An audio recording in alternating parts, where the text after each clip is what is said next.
క్రోధభట్టారక దూర్వాసులు. దూర్వాస మహర్షి చాలా పురాణ గాథల్లో వచ్చే పాత్ర. దూర్వాసునికి క్రోధభట్టారక అనే మరో పేరు ఉంది.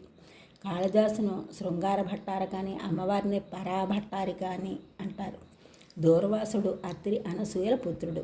విష్ణుమూర్తి దత్తాత్రేయుడిగా, బ్రహ్మ చంద్రునిగా, రుద్రుడు దూర్వాసునిగా జన్మించారు.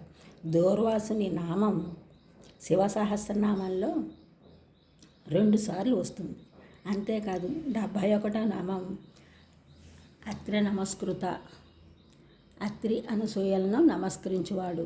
శివుడే దూర్వాసునిగా జన్మించినట్లు చెప్పే గాథను ధృవీకరిస్తుంది.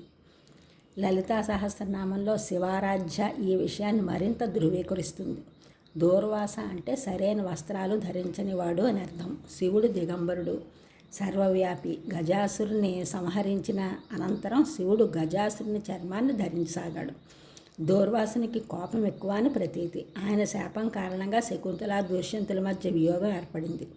తాను సమర్పించిన పూలదండ నిర్లక్ష్యం చేయడం కారణంగా ఇంద్రుడు వైభవం నశించింది. తన రథాన్ని రుక్మిణి శ్రీకృష్ణుని లాగేటట్లు శపించాడు. శ్రీకృష్ణుని మరణం ఆయన శపించినట్లే జరిగింది. దూర్వాసుడు అమ్మవారి 12 ప్రధాన ఉపాసకుల్లో ఒకరు. లలితా సహస్రనామంలో వారి పేర్లున్నాయి.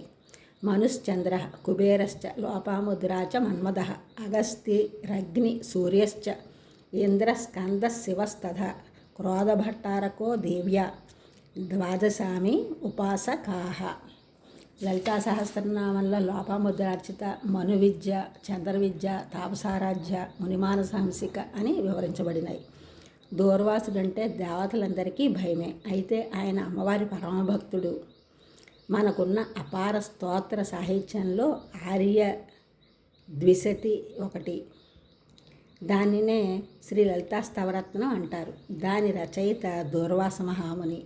అమ్మవారి శ్రీనగరాన్ని ఆ స్తోత్రం వర్ణిస్తుంది. ఈ ఛానల్ చూసిన వారందరూ కూడా సబ్స్క్రైబ్ చేయండి, షేర్ చేయండి, లైక్ చేయండి, కామెంట్ చేయండి. సబ్స్క్రైబ్ చేసిన వారందరికీ కూడా కృతజ్ఞతలు. షేర్ చేస్తున్నారు, లైక్ చేస్తున్నారు, కామెంట్ చేసిన వారందరికీ కూడా ధన్యవాదములు.